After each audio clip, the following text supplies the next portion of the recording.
හොඳයි. අද වීඩියෝ එකෙන් countable nouns වල අන්තිම කොටස ඉගෙන ගමු. එන්න බලන්න කලින් වීඩියෝ වල වගේම තමයි countable nouns වල මතක තියාගන්න ඕන ප්‍රධාන කාරණාව තමයි මේවා ලේසියෙන් ගණන් කරන්න පුළුවන්. දෙවෙනි එක එයාලගේ ඒක වචන ස්වරූපයක් තියෙනවා, බහු වචන ස්වරූපයක් තියෙනවා. දෙකයි. හරි? අද කතා කරන්නේ වස්තුන් සම්බන්ධව countable nouns කොහොමද භාවිත වෙන්නේ කියලා. වස්තුන් කිව්වම පණ නැති ඕනම දෙයක් වස්තුන් විදිහට තමයි සලකන්නේ.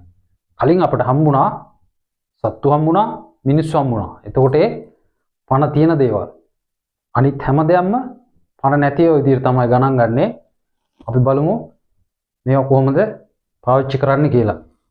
ටේබල් කියලා තියෙනවා, මෙතන එක ලියලා තියෙනවා. අර පැත්තේ තියෙනවා 3 tables.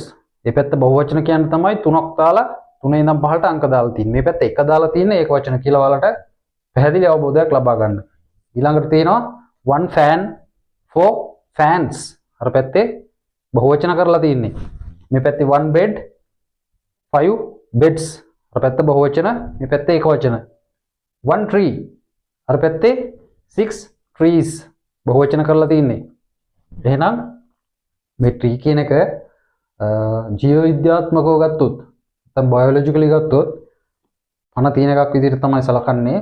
හේතුව ගස් ලොකු වෙනවා, ඵලදාව දෙනවා, මල් හැදෙනවා. ඒ නිසා විද්‍යානුකූලව මේක පාවිච්චි කරන්නේ ජීවයක් සහිත කියලා විදිහට. නමුත් සාමාන්‍ය පොදු ව්‍යවහාරයේ ගහ, එතකොට මල්, ගෙඩි ඒවා වස්තුන් විදිහට තමයි සලකන්නේ. ඒ නිසා මෙතන කලබල වෙන්න එපා. ට්‍රී කියලා තිබ්බට විද්‍යාව හදාරන ළමයි හිතයි මේකට පණ තියෙනවනේ කියලා. ඔව් විද්‍යාත්මකව මේකට පණ තියෙනවා. නමුත් සාමාන්‍ය ව්‍යවහාරයේදී භාවිතයේදී පණ නැති වස්තුවක් විදිහට තමයි පාවිච්චි කරන්නේ. ගස්, මල්, ගෙඩි, කොළ ඒවා පණ නැති වස්තුන් විදිහට තමයි සාමාන්‍ය ජීවිතයේදී පාවිච්චි කරන්නේ. tree අතන 6 trees.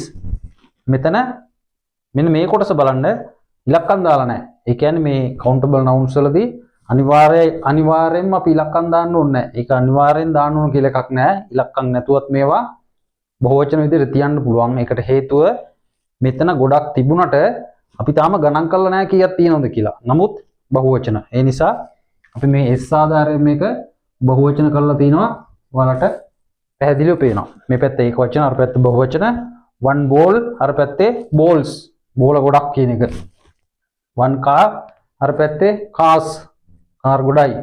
මේ පැත්තේ 1 flower, අර පැත්තේ flowers කියලා තියෙනවා. එහෙනම් මතක තියාගන්න ඕන countable nouns ගැන කාරණා දෙකයි. එකක් තමයි මේවා අපිට ලේසියෙන් ගණන් කරන්න පුළුවන්. අනිත් එක countable nouns වල තියෙනවා ඒකවචන ස්වරූපයයි බහුවචන ස්වරූපයයි. ඔන්න ඔය දෙක තමයි විශේෂයෙන් මතක තියාගන්න ඕන. ඊට පස්සේ countable nouns වලට අපි ගණන් ගන්නේ පුද්ගලයෝ, සත්තු, ස්ථාන සහ වස්තු. පණ නැති වස්තු. මේ තියෙන්නේ ඒක. එතකොට මේ වීඩියෝ එකේ ඔයාලට කියපු මේ දේවල් ගැන මොනවා හරි ගැටලුවක්, ප්‍රශ්නයක් තියෙනවා නම් කමෙන්ට් සෙක්ෂන් එකේ කමෙන්ට් එකක් විදිහට දාන්න.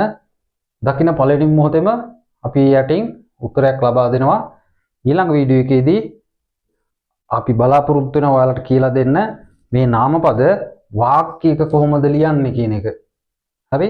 ඒ නිසා රැඳිලා ඉන්න අපිත් එක්ක අලුත් වීඩියෝ එකකින් හම්බ වෙනකම් ගිහින් එන්න. බයි බයි.